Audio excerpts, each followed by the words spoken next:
Nosso tema é a doutrina reformada da perseverança ou preservação dos santos. No estudo da teologia, ela cai na soteriologia, e o item final é os 5 pontos do calvinismo, designada pelo P na sigla TULIP, referindo-se à perseverança dos santos. Resumidamente, a doutrina afirma que uma vez que se torna cristã verdadeira, a pessoa nunca se afasta, em último caso e verdadeiramente, de sua fé, e que ela nunca pode, em último caso e verdadeiramente, se tornar não cristã novamente. Portanto, uma vez que a pessoa verdadeiramente se converte e se torna crente, ela certamente será salva.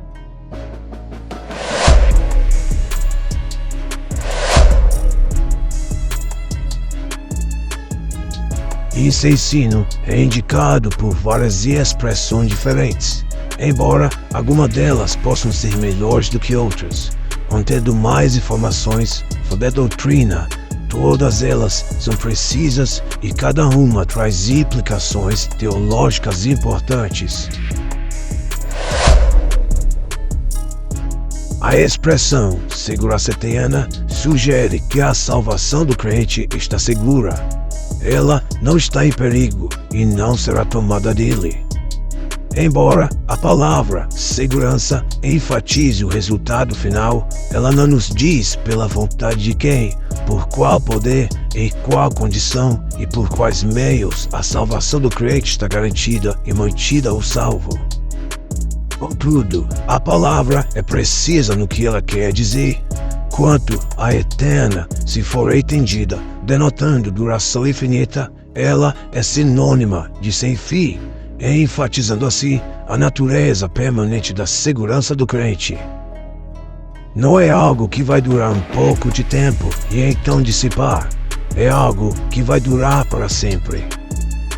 Embora algumas pessoas tenham em mente principalmente esta ênfase ao utilizar a expressão, seu significado se torna ainda mais rico se também entendemos a palavra eterna, se referindo ao decreto eterno de Deus na eleição.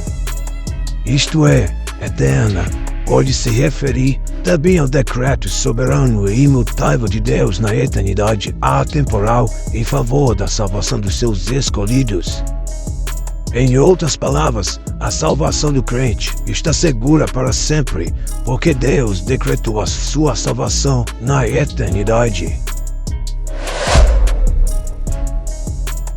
Outra descrição popular da doutrina é, uma vez salvo, salvo para sempre.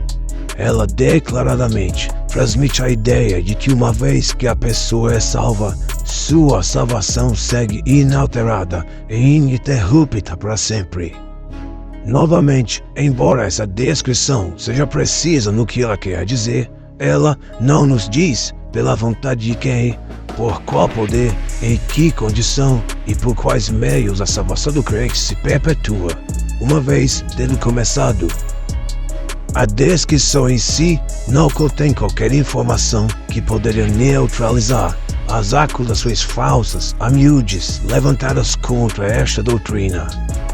Em adição, a próxima expressão é demasiado ampla para excluir versões antibíblicas da doutrina. Por exemplo, algumas pessoas afirmam que uma vez que a pessoa professa o cristianismo, ela está salva e nunca perderá sua salvação, independentemente de suas ações e crenças subsequentes. Contudo, esta não é a versão bíblica do uma vez salvo, salvo para sempre.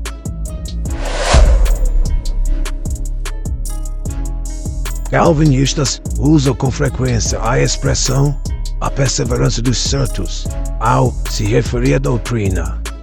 De certa forma, esta expressão é superior às duas anteriores. Primeiro, ela inclui informação mais relevante, na medida em que declara não só o resultado, mas também o estado no qual a salvação de um crente permanece segura. E especificamente, ela transmite a ideia que na condição de convertido, o crente persiste espiritualmente e moralmente. Implica que ele enfrenta tentações e dificuldades em sua caminhada com Deus, mas persevera em meio a estes desafios. Isso, por sua vez, neutraliza o mal entendido de que as pessoas que uma vez professam o cristianismo podem abandonar a sua fé e voltar permanentemente ao pecado e ainda ser salva. Em vez disso, essa expressão indica que a pessoa que foi salva permanece salva, perseverando contra tentações e dificuldades. Todavia, esta expressão ainda permite mal-entendidos e distorções, embora ela nos diga em que estado um crente permanece salvo. Ela não nos diz pela vontade de quem, por qual poder e por quais meios ela persevera. Isso dá espaço para uma pessoa pensar que, uma vez convertido, o crente tem dentro de si a vontade e o poder para sempre perseverar em meios a todas as tentações e dificuldades, ainda que ele não possua essa disposição e capacidade antes da conversão. Esta ainda não é a versão bíblica da doutrina. Claro, a expressão não exige essa distorção, mas também não diretamente a exclui.